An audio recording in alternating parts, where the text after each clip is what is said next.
ও আমার ভাইজানেরা, সোনার মানিকেরা, নবী আমার দিন ও দুনিয়ার বাদশাহ হাবিবুল্লাহ জনাবে মুহাম্মাদুর রাসূলুল্লাহ সাল্লাল্লাহু আলাইহি ওয়াসাল্লাম মদিনার মসজিদে নববী শরীফের ভিতরে বসে বলেছিলেন, ও বাবা সাবিরা, আমি রাসূলুল্লাহ পাক জবানে জানিয়ে দিলাম, আমার সাবিরা আমি ভবিষ্যতের দিকে একটুখানি তাকিয়ে দেখতে পাই। আমি হাবিবুল্লাহ জানালাম, আমার এই যে বর্তমান সময়ে আমার সুন্নত গুলো তোমরা পাবন্দি করো, আমার সুন্নতে ইত্তিবা নববী গুলো তোমরা অনুসরণ করো। ও বাবা সাবিরা, এমন একটা সময় আসবে আমি রাসূলুল্লাহ আমার কিছু কিছু সুন্নত আমার উম্মতেরা একেবারে সমাজ থেকে তুলে দেবে। আল্লাহ নবী বলেছিলেন, ভবিষ্যতে আমার এক শ্রেণীর উম্মত আসছে, আমার কিছু সুন্নতকে তারা আস্তে আস্তে সেগুলো পৃথিবী থেকে উঠিয়ে দেবে। সেই সুন্নত গুলো কি? আগেকার দিনে মানুষ এই সুন্নত গুলো খুব পালন করতেন। এ যুবক জানেরা, আল্লাহ নবী দিন ও দুনিয়ার বাদশাহ হাবিবুল্লাহ জনাবে মুহাম্মাদুর রাসূলুল্লাহ সাল্লাল্লাহু আলাইহি ওয়াসাল্লাম ওই সুন্নতের কথা বলেছেন। ও বাপজিরা ভাইরা, পবিত্র জুম্মার দিনে যখন আমরা মসজিদে নামাজ পড়তে যাই, উজু করে যখন আমরা জুম্মার দিনে ঢুকি, সর্বপ্রথম নামাজ হলো আমরা তাহিয়াতুল ওযু অর্থাৎ দুখুলুল মসজিদ করে দুই রাকাত সুন্নত নামাজ আদায় করি না। তাহিয়াতুল মসজিদ অনেকে বলে, আবার তাহিয়াতুল ওযু বলে, আবার দুখুলুল মসজিদ অনেকে বলে। এই যে সুন্নত গুলো আগে মানুষ এই যে জুম্মার দিনে যে এই সুন্নতটা পড়তে হবে, এটা কোথাও কি লেখা আছে? মানুষ উজু করে যখন পবিত্রতা অবলম্বন করে যখন মসজিদে পা রাখবেন, এই তাহিয়াতুল ওযু অর্থাৎ দুখুলুল মসজিদ অথবা তাহিয়াতুল মসজিদ, এই দুখুলুল মসজিদ সুন্নত নামাজটা আল্লাহ নবী সাহাবীরা পড়তেন এবং তাবিঈরা পড়েছেন। জোরে বলেন সুবহানাল্লাহ। আমরা কি পড়ি? নবী আমার দিন ও দুনিয়ার বাদশাহ হাবিবুল্লাহ জনাবে মুহাম্মাদুর রাসূলুল্লাহ সাল্লাল্লাহু আলাইহি ওয়াসাল্লাম পাক জবানে বলেছিলেন, আমার সাহাবীরা শুনে রেখে দাও, মান তামাসসাকা বিসুন্নতি ইনদা ফাসাদি উম্মতি ফালাহু আজরুহু মিআতি শাহিদা।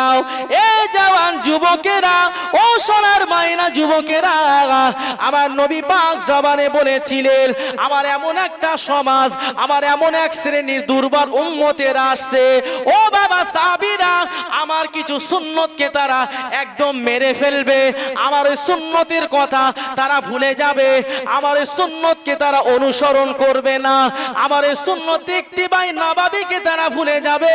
আমি হাবিব জানালাম, ওই ফিতনা ফাসাদের সময় যদি আমার কোন উম্মত ওই একটা সুন্নাতকে জিন্দা করতে পারে, কানামি আতি শাহিদা, 100 গলা কাটা সাহাবীর শহীদের সওয়াব আল্লাহ দেবে। এই সেই জামানা। আজকে তাহিয়াতুল ওযু দুখুলুল মসজিদ নামাজ আমরা যখন জুম্মার দিনে মসজিদে ঢুকি তখনই পড়ি, তার আগে কেউ পড়ি না।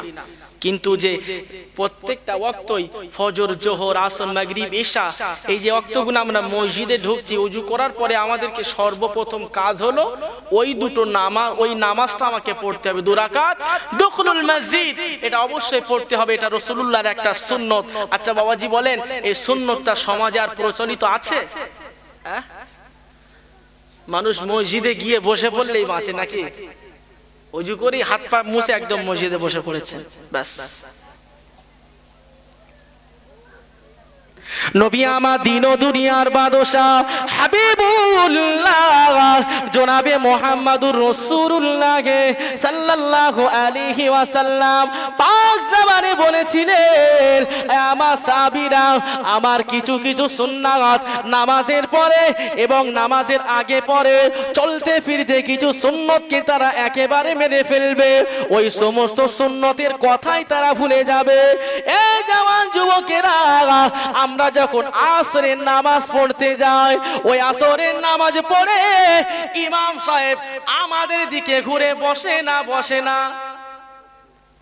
আসরের নামাজ পড়ে এবং ফজরের নামাজ পড়ে ইমাম সাহেব মুসল্লিদের দিকে ঘুরে বসে না নামাজি হালাতে, এটা কিন্তু একটা সুন্নাত। আর 3 ওয়াক্ত সুন্নতটা গেল কোথায়? নাকি এই দুটো নামাজের ভিতরে এগুলো পড়তে হয়? আল্লাহ রসুল বলেছেন প্রত্যেকটা নামাজের পরে যদি 33 বার আলহামদুলিল্লাহ, 33 বার সুবহানাল্লাহ, 34 বার আল্লাহু আকবার যদি বলে, আমি রসুল জানালাম ওই রাত্রে যদি তার মৌত হয়ে যায় তার ঠিকানা আল্লাহ পাকের দয়ার জান্নাত। জোরে বলে, এটা হলো একটা মৃত সুন্নাত। ও বাপজি ভাইরা, নবী আমার দিন ও দুনিয়ার বাদশাহ হাবিবুল্লাহ জনাবে মুহাম্মাদুর রাসূলুল্লাহ সাল্লাল্লাহু আলাইহি ওয়াসাল্লাম পাক জবানে বলেছেন, ইসলাম এমন একটা ধর্ম যার ভিতরে কোনো শেষ নাই। ইসলাম এমন একটা ধর্ম যার ভিতরে আমি রাসূলুল্লাহ জানালাম তার কোনো সামর্থ্য নাই। তুমি যদি অসুস্থ হয়ে পড়ো, এর সমাধান কোরআনের ভিতরে আছে। তুমি যদি বিপদে পড়ো, এর সমাধান কোরআনের ভিতরে আল্লাহ দিয়েছে। নবী আমার দিন ও দুনিয়ার বাদশাহ হাবিবুল্লাহ পাক জবানে বলেছিলেন, ও বাবা সাহাবীরা, আমি হাবিব জানালাম আমার একটা সুন্নত আমার সাহাবীরা প্রচন্ড হারে ব্যবহার করতেন। ওই সুন্নতটা যদি আমার একটা সাহাবী যদি জিন্দা করতে পারে, কানা মিয়াতি শাহিদা, 100 গলা কাটা শহীদানের সওয়াব আল্লাহ তার আমলনামায় দেয়। আরেকটা সুন্নত আমরা জানি, অনেকে জানে না, অনেক মানুষ জানে না, হিজামা করা। জানেন কি? কেউ কি জানেন হিজামা করা?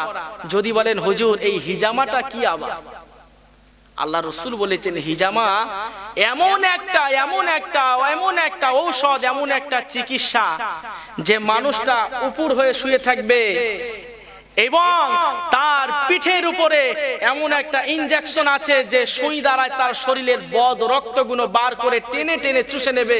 আল্লাহর নবী এই চিকিৎসাটা করতেন। হিজামা চিকিৎসা যদি কেউ একবার করতে পেরেছে, খোদার কসম আল্লাহ রসুল বলছেন তার শরীরে যদি কোনো খারাপি রক্ত পয়দা হয়, তার শরীরে কোনো যদি খারাপ রোগ যদি সৃষ্টি হয়, এই হিজামা করার কারণে আমি রসুল জানালাম তার এই রোগ থেকে আল্লাহ শেফা দেবেন। জোরে বলেন। হিজামা আমরা করি না, এই সুন্নতটা তুলে নিয়েছে নবী আমার দিন ও দুনিয়ার বাদশাহ হাবিবুল্লাহ জনাবে মুহাম্মাদুর রাসূলুল্লাহ সাল্লাল্লাহু আলাইহি ওয়াসাল্লাম পাক জবানে বলেছিলেন, ও বাবা সাহাবীরা, আমার এক শ্রেণীর উম্মতেরা ওই ফিতনা ফাসাদের জামানায় আমি রাসূলুল্লাহ আমার আর একটা সুন্নতকে তারা তুলে দেবেন। আল্লাহ নবীর সুন্নত কি জানেন? এই যে মাথার চুল আমাদের আল্লাহ দিয়েছেন, এটাও কিন্তু আল্লাহর নিয়ামত। এই যে মাথার চুল, এরও সুন্নাত আছে। এটা বিশ্বাস করেন তো নাকি? বড় বড় মাদ্রাসায় যাবেন, বড় বড় আলেম ওলামার মাথায় দেখবেন এই চুলগুলো একদম ছোট ছোট। এটা হলো আল্লাহ নবীর একটা সুন্নত, যে সুন্নতটা সামনে সমান, পিছনে সমান, চতুর্দিকে সমান। এটা হলো রাসূলুল্লাহর একটা সুন্নত। আর একটা সুন্নত কি?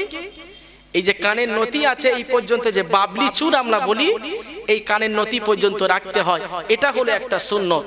কিন্তু এই চতুর্দিক দিয়ে ছোট, মাঝখান দিয়ে একটা রাস্তা, বর্ডার, বাম্পাট আমরা করে রাখি, এটা কি আল্লাহর সুন্নত, আল্লাহর হাবিবের?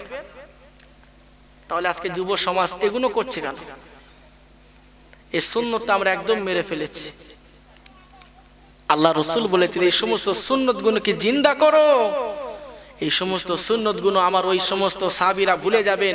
তবে ওই ফিতনা ফাসাদের জামানায় আমার কোন উম্মত যদি এই সুন্নতকে জিন্দা করতে পারে, আমি রসুল আমার সাথে আল্লাহর দয়ার জান্নাতে এক জায়গায় থাকবেন। জোরে বলেন। এই সুন্নত গুলো আমরা ভুলে গিয়েছি। আজ বর্তমান জামানা চলছে আপনার কিনা সুদের জন্য, সুদের উপরে বর্তমান জামানা চলছে। এই সুদের উপরে জামানা চলছে। আপনার ফ্যামিলিকে যদি আপনি দিনদার আল্লাহর রাস্তায় যদি কাটিয়ে দেন, এটাও হলো একটা সুন্নত। ওই যে বাড়ির ফ্যামিলি মেম্বার যিনি কঠোর হবে, খোদার কসম কাল কিয়ামতের দিনে আল্লাহ পাক নিজে হাতে তাকে দয়ার জান্নাত দেবেন। জোরে বলেন। বর্তমান জামানা ঘুষখোর, বাটপার, চিটার, ফেরেববাজি, চকল করিতে চলছে।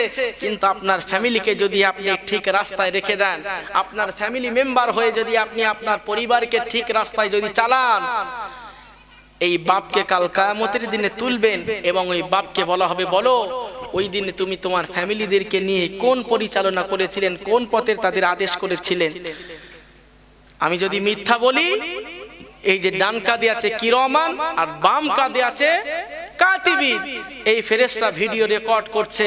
কাল কিয়ামতের দিনে তখন ভিডিও ফুটেজ আমার আপনার সম্মুখে তুলে ধরা হবে। বান্দা দেখো তুমি তোমার সামনে তোমার পরিবারদের কি শিক্ষা দিয়েছিলে। আমি বলি হুজুর আমি এই শিক্ষা দিয়েছি, আমি ওই কথা বলেছি, আমার ফ্যামিলিদেরকে সর্বসময় নামাজের কথা বলেছি, কোরআন পড়ার কথা বলেছি। কিন্তু তার বিপরীতটা যদি আমি মিথ্যা কথা কিয়ামতের দিনে বলি যে সব করেছি, অথচ আপনি দুনিয়ায় এসবগুলো করেননি, কাল কিয়ামতের দিনে ওই মানুষটাকে তুলবেন এবং যখন সেই মিথ্যাবাদী হাজার হাজার মানুষের সামনে প্রমাণ হয়ে যাবে, আল্লাহ পাক তাকে ওয়াসিকাল্লাযীনা কাফারু, আগুনের শিকল পরিয়ে টানতে টানতে তাকে আল্লাহ জাহান্নামায় নিয়ে যাবেন। ও ভাইরা বাজিরা, সোনার মানিকেরা, নবী আমার দিন ও দুনিয়ার বাদশাহ হাবিবুল্লাহ জনাবে মুহাম্মদুর রাসূলুল্লাহ সাল্লাল্লাহু আলাইহি ওয়াসাল্লাম পাক জামানে বলেছিলেন, আমার সাহাবীরা শুনে রেখে দাও, ওই এমন একটা জামানা তোমাদের কাছে আসবে বাবা, ওই জামানায় ঈমানদের উপরে সবাই ঘৃণা করবে, নামাজি ব্যক্তিকে অসম্মান করবে, রোজাদার ব্যক্তিদেরকে তাড়িয়ে দেবে। আমার সাহাবীরা শুনে রাখো, আজ এই মদিনার মসজিদে নববী শরীফের ভিতরে, এই মদিনার এরিয়ার আশেপাশে আমার যত সাহাবীরা ছড়িয়ে আছে, ও বাবা সাহাবীরা, আল্লাহ পাক তাদের এক একটা সম্মান আসমানের তারকা রাজির মতন ইজ্জত তাদেরকে দিয়েছে। কিন্তু সে জামানার আমার উম্মতেদের একদল উম্মত এমন হবে যারা নামাজ পড়বেন, রোজা রাখবেন, হজ করবেন, যাকাত দেবেন, সব কিছু করবেন, কিন্তু সমাজের এক শ্রেণীর মানুষেরা তাদেরকে দেখার সাথে সাথে গালি দেবে। আজ হচ্ছে না, হয় না? আগে দেখবেন টুপিদাড়িওয়ালা মানুষকে দেখলে কত সম্মান করা হতো, ইজ্জত করা হতো। যদি কেউ বিড়ি খায় আর একজন আলেমকে যদি দেখা পায় যে আসছে, তাড়াতাড়ি বিড়িটা ফেলে দিত। আর এখন হুজুরের সাথে কথা বলছে, বিড়ি খাচ্ছে, কেন জানেন? আমাদের মতন সাধারণ আলেমদের কারণে। ইমাম সাহেব বলছিলেন না ভাই, এই মঞ্চটা হলো কি, এটা রাসূলুল্লাহর কথা আলোচনা হবে, কোরআন হাদিসের কথা আলোচনা হবে, কথা ঠিক না ভুল? এই জায়গায় মাদরামো, এই জায়গায় মুনাফিক, এই জায়গায় চকল করে ফেরেববাজি করার জায়গা না। এটা কি পেছনে লাগার জায়গা? কথা বলেন। একজন আলেম, এই আলেম সমাজ পারে এই যে গ্রামটাকে পরিবর্তন করতে, কথা ঠিক না ভুল? আলেম সমাজ পারে পৃথিবীটাকে পরিবর্তন করতে, কিন্তু সে আলেম যদি জালেমে পরিবর্তন হয়ে যায়, তাহলে কি সাধারণ মানুষ কাকে অনুসরণ করবে? আজকে হুজুরদের মুখের ভাষা ভাই, এটা আল্লাহ রসুলের, সাহাবীদের, আমার নবীর একটা সুন্নত। আলেম আলেমকে সম্মান দেবে, আলেম আলেমকে ইজ্জত করবে, আলেম আলেমের খাতিরে সাধারণ মানুষ আল্লাহ আল্লাহ রসুলের পথ অনুসরণ করবে। আর আমরা যদি সেই মানুষকে খারাপি রাস্তায় যদি পরিচালিত করি, কিয়ামতে আমাকে ধরবে না? আমার ভাইরা বাবাজিরা, একটা কথা আল্লাহ রসুল বলেছিলেন, এবং ইমামে আজম আবু হানিফা রাহমাতুল্লাহ আলাইহি তিনি এক মসজিদে নামাজ পড়াতেন, এবং একজন মানুষ ইমামে আজম আবু হানিফা রাহমাতুল্লাহ আলাইহিকে নিয়ে অনেক মুনাফিকিতে করতেন, অনেক কটূক্তি করতেন, সমালোচনা করতেন। এই সমালোচনা কতটা খারাপ জিনিস দেখেন। এই সমালোচনা একজন মানুষ আরেকজন মানুষের সাথে করেছে, যে হুজুর এটা করে, ইমামে আজম আবু হানিফা ওটা করে, তার নামে নিন্দে করছে। এমত অবস্থায় মাহফিলের শেষে ওই মানুষটা যখন ইমামে আজম আবু হানিফা রাহমাতুল্লাহ আলাইহির কাছে গিয়ে ওই কথাটা বললেন, হুজুর অমুক ব্যক্তি আপনার নামে নিন্দা করেছেন, আপনার নামে অনেক কথা বলেছেন, হুজুর আপনি কি তাকে ছেড়ে দেবেন?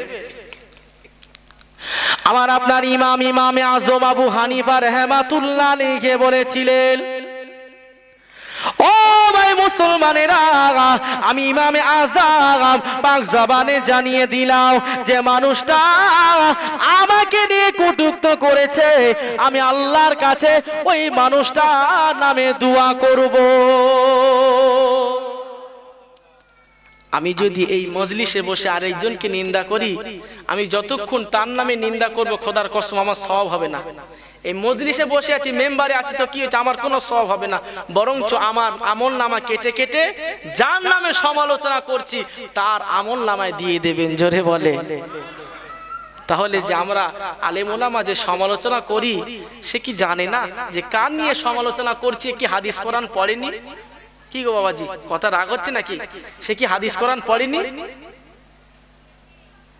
যে মুনাফিকি করা, আল্লাহ রাসূল বলেছেন আয়াতুল মুনাফিকিনা সালাসুন ইযা হাদাসা কাযাব। মুনাফিকের চিহ্ন হলো তিনটা।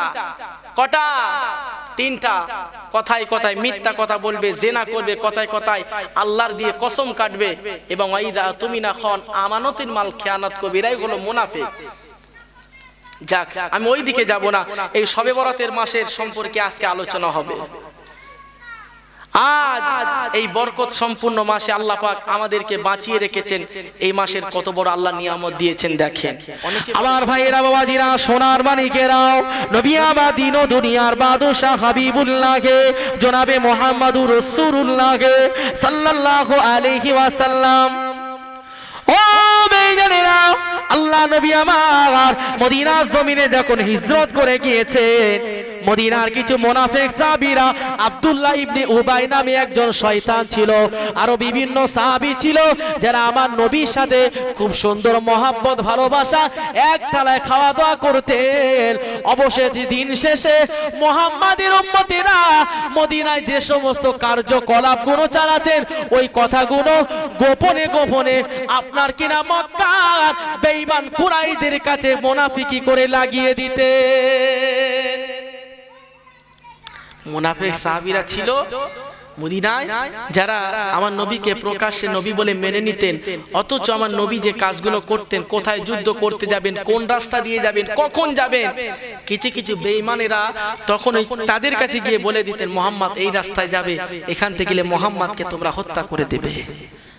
আল্লাহ নবী আমার বলেছেন ইসলাম এমন একটা ধর্ম, আপনি দেখেন, আপনি চিন্তা করে একটাবার বিবেক দিয়ে চিন্তা করেন, আল্লাহ নবী সাহাবীরা ইসলামের জন্য তারা শান্তিতে ছিল না অশান্তিতে ছিল?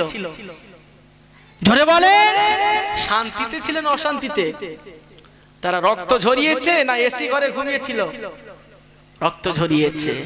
সেই পৃথিবীর যখন ইসলাম প্রচার হয়েছে, আমার নবী যখন মদিনায় যখন ইসলাম প্রচার করেন, সেই দিন থেকে আজ পর্যন্ত যারা হকের রাস্তায় থাকে, আল্লাহর রাস্তায় থাকে, এদেরকে কথা শুনতে হয় না, অনেকে সম্মান ইজ্জত করে তাদের খাটে তোলে।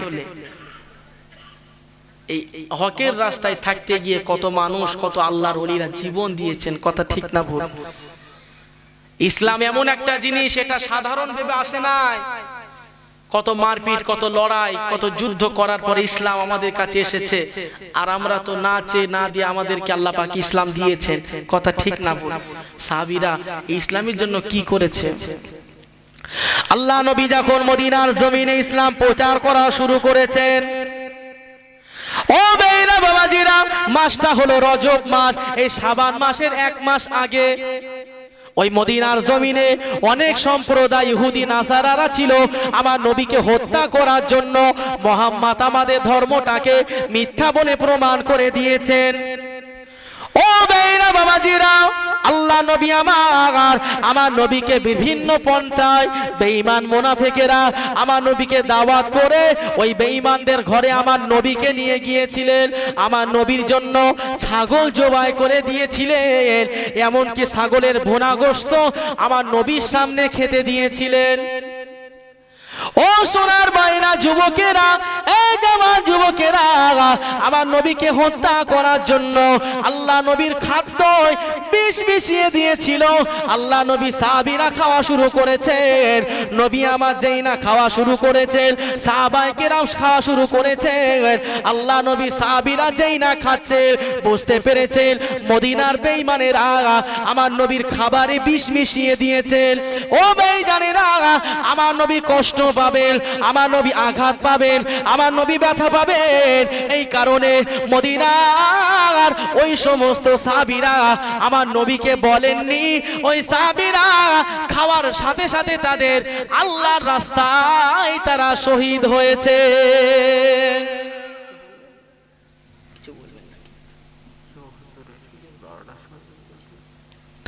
ও ভাইরা বাবাজিরা, ও সোনার বাড়িকেরা, আল্লাহর রাস্তায় থাকতে গেলে কতটা নির্যাতন সহ্য করতে হয় বাবা।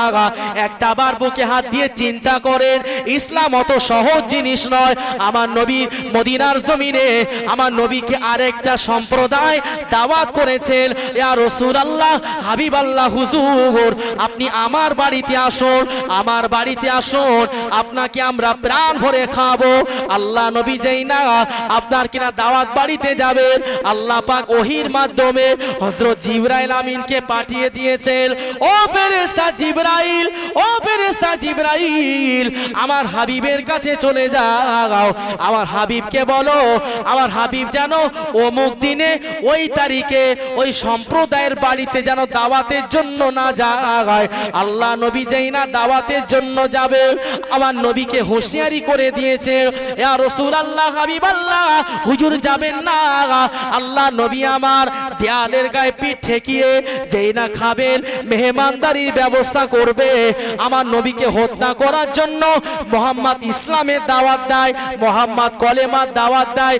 মুহাম্মদ হলো একজন মিথ্যুক, মুহাম্মদ হলো একজন জাদুকর, মুহাম্মদকে বাঁচিয়ে রাখা যাবে না।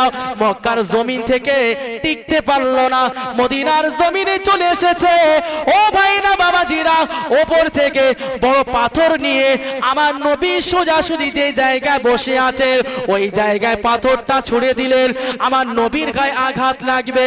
এ সোনার বাড়িকেরা, কিতাবের ভিতরে পাওয়া যায় যে শয়তান পাথর ছুঁড়েছিল, বিশাল একটা পাথর, ওই পাথরটা জমিনে পড়ার আগে আমার নবী সরে গিয়েছিলেন ইজ্জতের খাতিরে। ওই পাথরটাকে আজও পর্যন্ত আল্লাহ পাক হাওয়ায় ভাসিয়ে দিয়েছে। এটাই হলো ভাই ইসলাম। অত সহজে ইসলাম আসে নাই। আমার নবীকে মারার জন্য তারা কত চিন্তা ভাবনা নিয়েছেন, কত ফোন দিয়েছেন, ছলে বলে কৌশলে মুহাম্মদকে হত্যা করতে পারলে হয়, সেখানে থাকতে পারলো না। বর্তমানে যে ইসরায়েল আর আপনার কিনা ফিলিস্তিন নিয়ে ঝামেলা হচ্ছে, এই কারা, এই ইসরায়েল কারা? এরাই হলো সেই সম্প্রদায় যারা পৃথিবীর কোন জায়গায় যাদের স্থান নেই। আমার নবী তাদের অনেককে বন্দী করেছিলেন, অবশেষে আমার নবীর মনে এত মায়া ছিল তাদেরকে ছেড়ে দিয়েছিলেন এবং বলেছিলেন এখান থেকে তোরা চলে যা। ওই সমস্ত বেঈমান কাফেরের ইহুদিরা তারা যখন মদিনার জমিন থেকে যায়, মদিনার জমিন থেকে যখন বার হয়ে ইসরায়েল অথবা সিরিয়ার দিকে যখন চলে যায়, তাদের কানে কাঁধে ছিল ঢোল এবং মুখে ছিল বাঁশি। কি ছিল? ঢোল, যে তবলা আমরা বাজাই, বাদ্যযন্ত্র, ইসলামে যেটাকে হারাম বলেছেন। এক সাইডে যে তবলাটা বাজায় এটা জায়েজ আছে, কিন্তু দুই সাইডে যেটা আমরা বাজাই এটাকে হারাম বলেছেন। এই দুই সাইডে তবলা বাজাতে বাজাতে ওই সমস্ত ইহুদি সম্প্রদায় তারা ওই ফিলিস্তিনের জমিনে আপনার কিনা সিরিয়ার জমিনে গিয়ে স্থান নিয়েছিল, যারা পৃথিবীর কোন জায়গায় টিকতে পারেনি, যাদের সাথে আল্লাহ নবী আমার খাইবারে যুদ্ধ করেছেন, যাদের সাথে বেঈমানদের সাথে তাবুকে যুদ্ধ করেছেন, তারা সমস্ত যুদ্ধকে হার মানিয়ে, এমনকি উহুদের যুদ্ধ, বদরের যুদ্ধ, যত যুদ্ধ হয়েছে ওই শয়তানদের জন্য। আর সেই শয়তানেরা বর্তমান পৃথিবীতে আছে এবং মুসলমানদেরকে বিভিন্ন ছলে বলে কৌশলে হত্যা করার চেষ্টা করছে। কথা ঠিক না ভুল? মসজিদুল আকসা নিয়েছে কারা? ওই সেই শয়তানের যারা আমার নবীর জামানা, ঈসা আলাইহিস সালামের জামানা থেকে যারা আসছেন। আমার ভাইরা বাবাজিরা, হুজুর আসছেন, এসে গিয়েছেন আমার পীর সাহেব হুজুর কেবলা, তিনি 12টায় উঠবেন। যাই হোক, এখন আমি বক্তব্য খুব সংক্ষেপে করে দেব, তার আগে ছোট্ট একটি গজল হবে। হ্যাঁ, আমার ভাইরা বাবাজিরা যাদের এদিক ওদিকে ঘুরছেন, আপনাদের কাছে অনুরোধ করতে সকলে চলে আসেন। দরুদ শরীফ আল্লাহুম্মা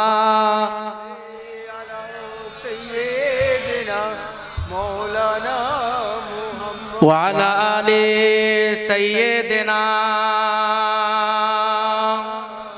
গায়ে হে, বলেন আমার সাথে সাথে, হুজুর আ গায়ে হে हुजूर आ गए हैं, हुजूर आ गए हैं, हुजूर आ गए हैं। हुआ चार रसूलों रहमतों का बसूरा, उजाला उजाला सवेरा सवेरा। हुआ चार रसूलों रहमतों का बसेरा, उजाला उजाला सवेरा सवेरा। हलीमा का पूछी खबर ए सुनाओ, नारे तकबीर, मेरे नारे घर में तकबीर, आओ। नारे तकबीर। ধন্য আজ মোরা ধন্য, উরপুরা তোমারই জন্য। ধন্য আজ মোরা ধন্য, দাদা হুজুর তোমারই জন্য। ধন্য আজ মোরা ধন্য, শাইম ভাইজানের জন্য। ধন্য আজ মোরা ধন্য, পুরপুরা তোমারই জন্য। নারে তাকবীর, নারে তাকবীর, জোরে বলো নারে তাকবীর। আওলাদে মুজাদ্দিদে জাওয়ান, আওলাদে মুজাদ্দিদে জাওয়ান সাইমউদ্দিন ভাইজান, দাদা হুজুর পীর কেবলা, পাঁচ হুজুর পীর কেবলা। নারে তাকবীর, নারে তাকবীর। পুরপুরাতে মানুষেরা যায়, যাচ্ছে দাদা হুজুরের কাছে। দাদা হুজুরে মাজার গিয়ে দোয়া চাইছে সবাই মিলে। ধন্য আজ মোরা ধন্য, পুরপুরা তোমারই জন্য। ধন্য আজ মোরা ধন্য, দাদা হুজুর তোমারই জন্য। তুমি দিলে মোদেরই অরণ্য, তোমারই কাছে আছে বরণ্য। ধন্য আজ মোরা ধন্য, সাইম ভাইজানের জন্য। ধন্য আজ মোরা ধন্য, পুরপুরা তোমারই জন্য। পুরপুরার মাঝেতে দাদা হুজুর আছে যে, আছে পাঁচ হুজুরা ঘুমিয়ে যাচ্ছে সবাই মুরিদিরা মিলে দাদা হুজুরের জিয়ারতে। জোরে হবে না? এই আরো জোরে বলেন। দাদা হুজুর পুরপুরাতে রেখে গেছে আওলাদ গণদেরকে, পৃথিবীর বুকে ছড়িয়ে দিল রসুলের বাণী অরণ্য। জোরে বলেন। পুরপুরা পুরপুরা ধন্য আজ মোরা ধন্য, পুরপুরা তোমারই জন্য। ধন্য আজ মোরা ধন্য, দাদা হুজুর তোমারই জন্য। ধন্য আজ মোরা ধন্য, সাইম ভাই হুজুরের জন্য। সকলে যিনারা এদিক ওদিক ঘোরাঘুরি করছেন, সেই আমাদের হুজুর পীর কেবলা চলে এসেছে। সকলে চলে আসেন, এখানে ওখানে কেউ ঘোরাঘুরি করে